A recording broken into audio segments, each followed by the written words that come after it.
Welcome to this latest edition of the Ril Dil Podcast. I'm your host, Cyril Gerald-Quinn, on this 23rd of January 2020, as I discuss the world of sports and pop culture. As always, I'm streaming live here on my YouTube channel. You can also check me out on iTunes, Apple.iTunes, Stitcher, and later on this evening, maybe early tomorrow morning, Blog Talk Radio as well. Um, just a couple things as we head towards Super Bowl 54, which will be here before you know it. This, of course, is the quote unquote bye week before everything kicks into gear this weekend with both teams arriving in Miami. Um, so you'll do plenty of that next week. I'll put off the heavy stuff next week, though. I do have a couple things I want to touch on with in regards to San Francisco. Eastern Conference, the All Star starters are out. They just came out about 30 minutes ago.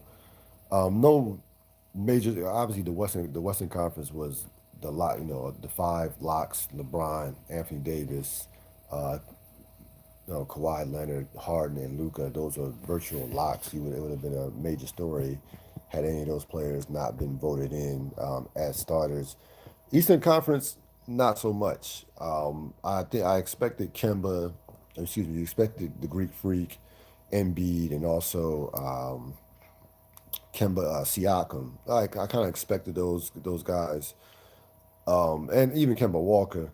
Trey Young gets voted in um, as the fifth starter. We know what type of numbers he's put up, but we know Atlanta has been one of the biggest disappointments this season. I thought Atlanta would be fighting for an A spot, though John Collins missed a number of games. But regards to that, Atlanta should be better. That's all there is to it. They should be better. They should be much better than what they are. But Trey Young gets in. He's been putting up again video game type numbers, and I just today, as I was thinking about it a little bit, just came around on the idea of Trey Young deserving to be on the All Star, be an All Star, because there's just not that many guards in Eastern Conference with Kyrie being down, with some of the other guards on bad teams as well. I personally, um, I would have went with Kemba and Ben Simmons myself, but Ben Simmons is not as popular as Trey Young. Ben Simmons to me like should be starting on the All Star team, or you could even went with Kemba and Kyle Lowry, but they more than likely they would not. You're not gonna have 2 point guards. Not gonna have 2 point guards. Listen, the NBA has to lessen the impact of the fan vote. Right now it's 50, 25, 25. You have the fans, the media, and the players. They should probably lower the fans to about to me to say 25 for the fans, 30 for the fans, and 35 and 35 for the media and players. I think the media and players vote should count for more than the fans at this point. There's no way to me that Trey Young should be starting on the All Star team. I mean, he was going to be to me. He was going to be a on the borderline of making it. And I'm not one of these guys who treats the All Star game as a MVP award or just strictly base it on team success. I would like to kind of use that, in case the team success, in case you want to say, hey, both guys are having great years, both guys are having similar years. What does the team look? What is that team doing? I look at individual success for all stars even before I look at team success. But at a certain point, if the player is on a team that has been one of the worst teams in the Eastern Conference and at one point was playing like one of the worst teams in the NBA, I gotta take that in consideration. I mean, that's something to me that has to be taken into consideration. Again, I enjoy watching Trey Young play. Trey Young doesn't guard anybody. Let's keep that in mind. Like he might score 29, 28, 29, but he's probably giving up 25 and 26. He is one of the worst defensive players in the league by far. He's one of the worst defensive players at any position. But he gets in, he gets voted in. And again, you could have went Butler. You talking about in terms of deserving? You could have put Butler in that other guard spot, I think Bradley Bill's been phenomenal this year. I watched Bradley Bill a lot. Bradley Bill has been just off the charts good, and he has made Washington single-handedly made the Washington Wizards watchable.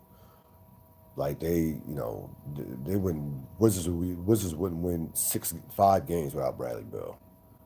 So he's made them watchable. He's made them entertaining somewhat.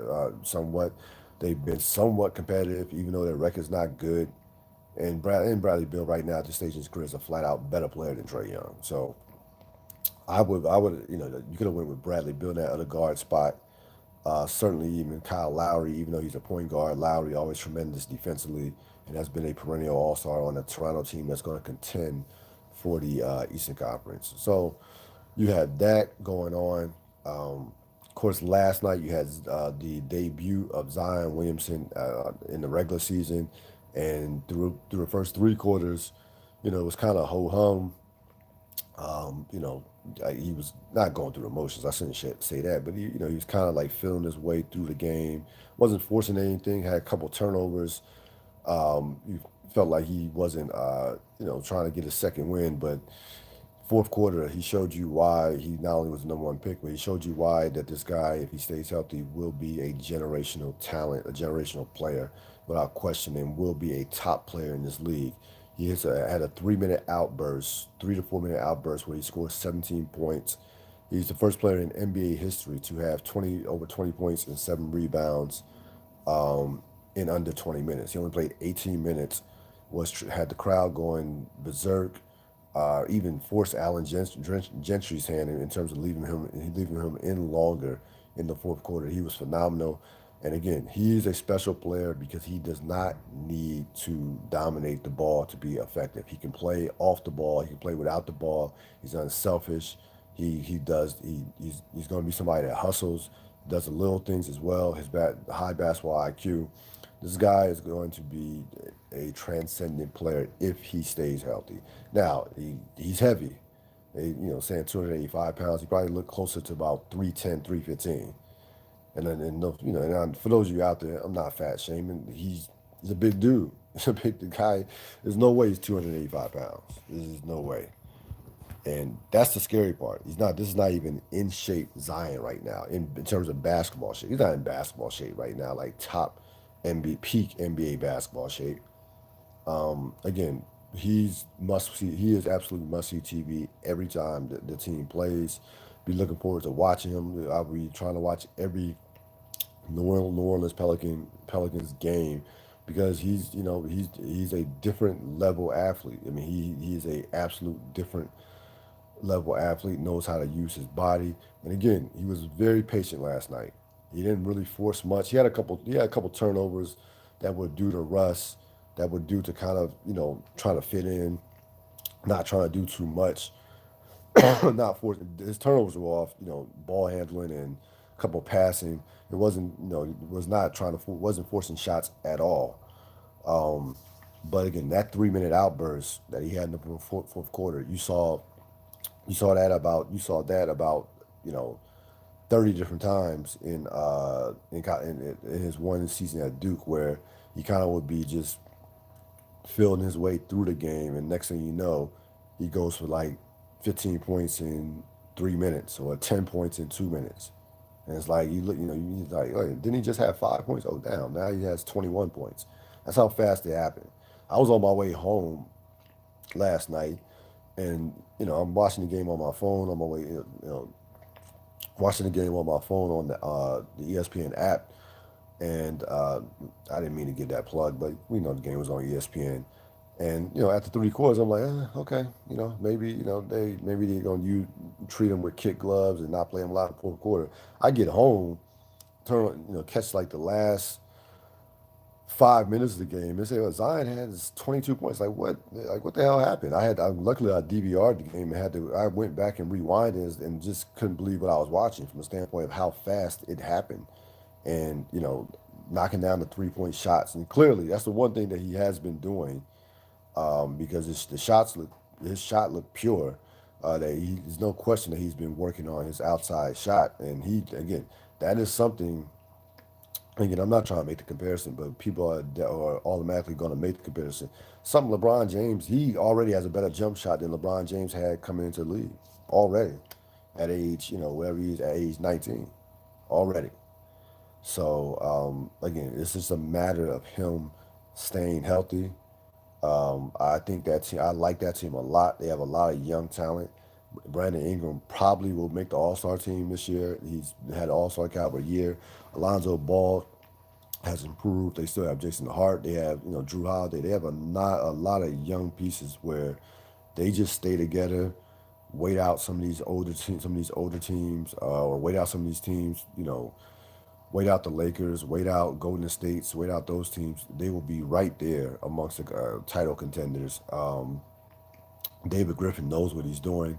Now again, I don't know if Alvin Gentry is going to be their coach long term. I don't know about that long term, but we'll see. Alvin Gentry did take a team to the Western Conference Finals back in 2010 with of course that fun Phoenix Suns team. So you had that going on in the NBA. I don't know if you noticed because there've been a lot of stories around the league, but James Harden has kind of tailed off in the last couple of weeks. Now, these are stats before the game last night. In his last 10 games before last night, he was averaging 31, 7 and 7, shooting 37% from the field and 29% from 3-point range, from the 3-point line. He's had games from 3-point line in the last few weeks where he's been 1 for 17, 4 for 20, 5 for 19. And I think that when you watch him play, you just wonder how long can he keep up this style of play moving into his 30s. Like how, like again, when he goes to the line, like as many times as he goes is going to the line, that is absolutely physical wear and tear. And again, I know, and that's what one of the things about Harden that you love about his game, and something that you have to give him credit for is his durability. He does not miss games. He doesn't take games off for the most part. 6'5", 6'6", about 215, 220. Yeah, he's strong as an ox. We all know. But that style of play with the going to the foul line and with being so dependent on jump shots, I don't know. I don't know how long he can play at the level that he's currently playing at. You would think he would have another 4 to 5 years left at top, 3 to 4 years at top level. Might be closer to 2 to 3. Like I don't know if his game. I honestly don't know if his game is going to age well, and not from so much from a physical standpoint, a little bit, but from a psychological standpoint. When James Harden's shot is off, there's no plan B with him. He's going to keep shooting. He's going to keep shooting. Or if he doesn't get to the line, if he's not getting calls early, then he stops being aggressive in terms of going to the basket. So I predicted this in the beginning of the season. The narrative for Houston should not have been Harden and Westbrook and how they were going to mesh. The narrative is and the narrative is to me, or what it should be is, does James Harden have a number one, a championship mentality? We know he has a game. We know his game is of a player who you think you can build a championship around from a talent standpoint. No, he has number one talent and all world talent, but we have not seen that translate to him being a killer on the court, and him having that mentality that it takes to take a team over the top when the money's on the table. I haven't seen it yet, and that to me is going to drive Westbrook crazy. Westbrook has been great the last 2 weeks, and he's really been solid throughout the course of the season. I mean, he had a mini slump like in, I would say, late November, early December, where he was couldn't make a shot. But the last 10 to 12 games, Westbrook is averaging basically 30. He's been basically 38 and 7, shooting 53% from the field and taking good shots. taking shots. Not only this year he's only averaging like 4.5 3-point shot attempts a game, which is low for him. So something to keep your eye on in regards to James Harden and how he finishes out the season going into the playoffs. Tonight, Brooklyn, LA. You have also Portland and Brooklyn, LA, Dallas, and Portland. Because that should be fun. That Dallas Portland game, Luka and Lillard. Lillard, of course, dropped 61 earlier this week, and of course Luca is Luca. Kyrie Irving is expected to play. You'll see all the major players in that game: LeBron, AD, Kyrie, and Kyrie Irving, who needs to just play basketball. Shut up and just play basketball. I mean, he really does. He got enough comments, enough these. I couldn't imagine being in the same locker room with Kyrie Irving as a teammate. I mean, the energy that he brings to a team is just toxic. It is absolutely toxic, and he just continues to put his foot in his mouth, just continues to say stuff that's just wrong. Like we're one or two pieces away. How about that ultimate weapon you have on the bench, and Kevin Durant, who's probably the equivalent of having two All Stars. So Kyrie needs to just shut up, play basketball, get healthy, and try to lead this team to the playoffs until Durant gets back next year. Eli Manning, of course, will have a retirement press conference tomorrow after 16 years with the Giants, two-time Super Bowl MVP, two-time Super Bowl champion and MVP, one of the most durable players at the position in NFL history. Eli never missed a start due to injury. He didn't have that streak snapped until he was benched last year, not this past year, the year before last. Of course, the Giants handled that miserably last year, benching him. It's one thing to bench him for Daniel Jones, but the guy that they benched him for last year just made zero sense. Who's not even on the team, by the way, that quarterback. There's been, a lot of talk and a lot of questions about Eli Manning as a Hall of Fame candidate, and is he a Hall of Fame candidate? Yes or no, and probably not, and what have you. Let me tell you. Let me just shut all that down. And I'm purely objective. I'm not a Giant fan. Um, I just love football. Eli Manning, without question, is a first ballot Hall of Famer, and it's not even a discussion. You're talking about a guy who is one of 12 quarterbacks with multiple Super Bowls, and that list is even lower with multiple Super Bowl MVPs. He 8-3 in the playoffs. He led two game-winning drives in the Super Bowl. On both those Super Bowl wins were game-winning drives that he led. I mean, look at the quarterbacks that he beat in the playoffs and outplayed: Rodgers in Green Bay, Favre in Green Bay, Brady in the Super Bowl twice, not once, twice. Won conference championship games in San Francisco and in Green Bay. Think about the two franchises I just said: San Francisco and Green Bay. No one's ever won a conference championship in Green Bay prior to that. Okay, he was the number one pick, had to follow, and again, just put it in perspective for a second. He has to follow in the footsteps of a iconic brother who's one of the five greatest quarterbacks in the history of the sport, in Peyton Manning. Okay, he gets drafted number one. How many number one busts at the quarterback position have you seen? I don't have enough time on this podcast to go through all of them. And he gets and he forces his way out of he forces San Diego not to draft him, and for the Giants too, he engineers that along with Archie Manning, and gets drafted by the Giants in the largest media capital of the world,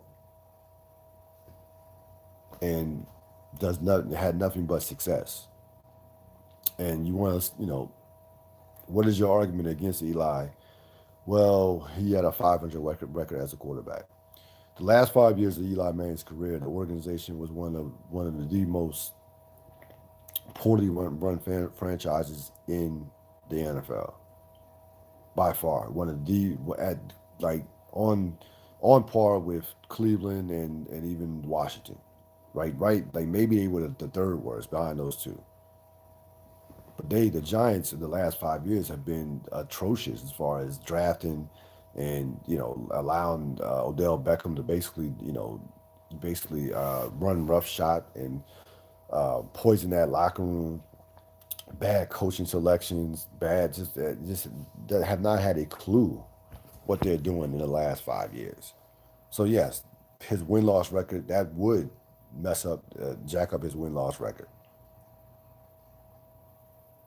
But when the money was on the table, when he had when he had to make a play, when he had to win a big game, his playoff record speaks for itself.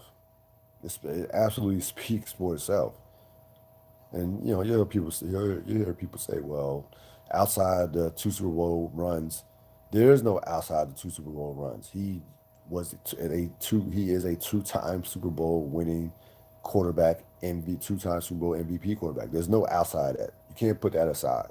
There's no putting that aside. There's no putting aside the 8-3 playoff record.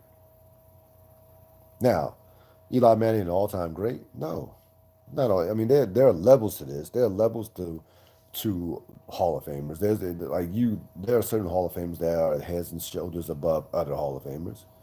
Is he in a lower level Hall? Is he a lower level Hall of Famer or a mid level Hall of Famer? Yeah. No, he's not.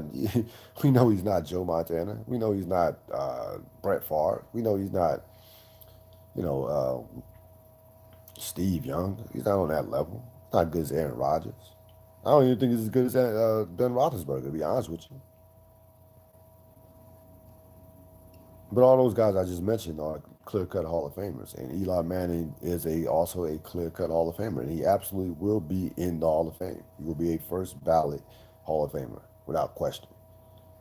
Again, at that position, you cannot take away the durability aspect, the way quarterbacks get hurt, the way quarterbacks go down, especially some of the offensive line issues the Giants had during the course of his career. So I don't again I just anybody who doesn't think he's all of fame, you just don't know what you're talking about. It's just no to me it's not even a question. It's just something to say just because. Uh, Saw Bad Boys last week, and I understand how much money is made. I understand the nostalgia that goes along with a movie like that. The first one coming out in '95, the last one coming out in '03. I walked out of that theater saying, we waited 17 years for this. And I'm not even going to give away, even though it's been out for close to a week, I'm not giving away spoilers, but some of the stuff, again, you have two 50-year-olds that are just too old to be running the streets as action cops. It's just, Lethal Weapon needed Chris Rock to add some freshness and to extend that franchise. If Chris Rock doesn't join the Lethal Weapon franchise in Lethal Weapon 3, we would be talking. There's a chance that we would be talking about. I would be talking about Lethal Weapon 3 and 4, just like I'm talking. That's just like I'm going to talk about Bad Boys for Life and Bad Boy 4, which is in production or soon to be in production. Like you need it, you know. It's like John Elway needed Terrell Davis. excuse me, excuse me, to extend his career. Again, it was the worst by far, the worst out of all three of them, out of the franchise. It was clear. It's not even a debate or discussion why that was the worst. One was a classic. Two was entertaining and funny. This I may have laughed twice in the movie. There was one good scene in the movie. One involving I'm not even gonna spoil it for you, but there was one good scene. There was one quality scene um, involving Will Smith. I'll leave it like that. And the scene stands out. The scene stands out. So again, I will get Bad Boys 4 will be a cable television movie for me. I'm not they not again they're not gonna get They won't fool me next year or whenever it comes out. In 2021, 21, 22. Probably they'll probably come out. It'll probably be out in 2021. They will not fool me. Fool me. Won't fool me again. But again, I don't see. Again, I guess as movie fans, it's gotten to a point where we just have low expectations. Because I didn't the what everybody is seeing in terms of liking this movie, I didn't see it at all. And some of the stuff I've been hearing, well, they leaned into the aging process. I don't need Bad Boys to tell me to explain that we're all going to get old one day and die. I don't need a movie to explain that to me. I don't like yeah like as you grow older, as you live longer, you're gonna get older, and you're gonna slow down. Yeah, okay. And they didn't lean into it enough, to be honest with you. They didn't go all the way. They tried to go halfway. They didn't go all the way in terms of the aging process with those two. But again, I would not. Don't do it. Don't do it. I mean, if you with your significant other and they want to go see it, that's one thing. But if you don't have to go see it, don't do it. Just wait. It'll be on HBO in 3 months. But it'll be on well maybe enough in 5 months. You can wait. You can wait. As far as these power leaks, um, I'm standing clear of the power leaks. I don't want any part of seeing what's going to happen, even though I think my predictions are going to be right in regards to Tasha and Tyreek being responsible for the shooting and killing of Ghost. I believe that prediction is going to be on point. Um, Listen, Courtney Kemp and 50 Cent have a once in a lifetime show with Power. They are going to milk this for every dollar imaginable. You're going to see Power. They're talking about 3 spinoffs. You might see 6 spinoffs with Power. I promise you. You might see that you're going to get Kanan spinoff. You're probably going to get a Tommy spinoff. You're going to get the sequel that's coming out. That'll probably be out this summer. You're not going to have to wait long. After when Power's done February 9th, I guarantee you, Power Book 2 Ghost will be out in sometimes in August, if not September. I promise you. You will not have to wait long for the first spinoff. So they're gonna milk this to it can't be like this will be a $1 billion franchise before they're done. 50 Cent and Courtney Kemp will be able to retire off the amount of money they're gonna make off this franchise. Off this show. I promise you. And you know what? Good for them. Because unlike Bad Boys, at least Power entertains me. At least I gravitate towards the characters. It entertains me. You can talk about the writing being trash, but you know what? It's entertaining. One thing about Super Bowl 54, before I let you go, there was a lot of talk about Jimmy Garoppolo. San Francisco, of course, dominated the NFC playoffs. They just ran over people physically with the running game, and Garoppolo only threw 8 passes against Green Bay. It's called playing smart football. It's called just doing. If somebody can't stop it, you keep doing it until they put up some type of resistance. Green Bay never put up any type of resistance for the 49er running game, so that's why they ran for almost 300 yards.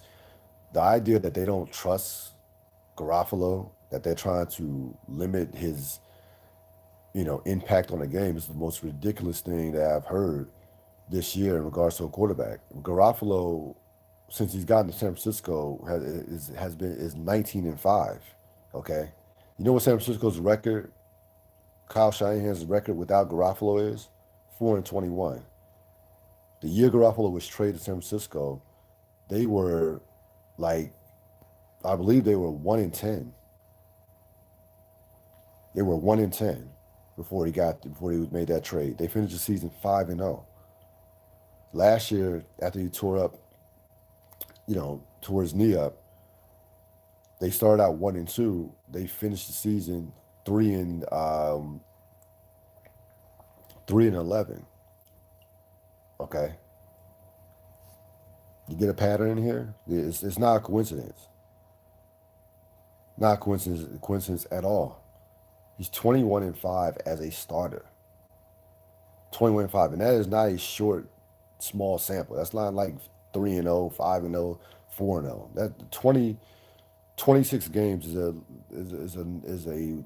is a big enough sample to say if you're 21-5 as a team start quarterback, you have a positive impact and a major impact on winning.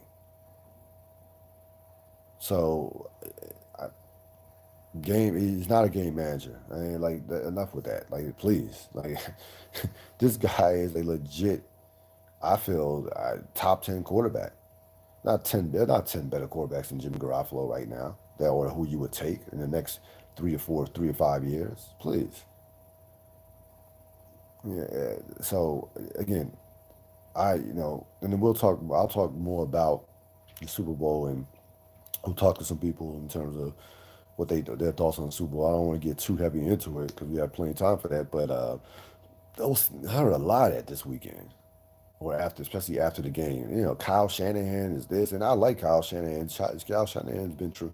You saw Atlanta fell apart without Kyle Shanahan with their offense. They haven't been the same offensively. So I get Kyle Shanahan is an excellent coach, one of the better young coaches in the sport, but it's not more valuable than Jimmy G. I'll tell you that. That's going to wrap it up for this latest edition of the Real Deal Podcast. As always, catch this podcast on my YouTube channel.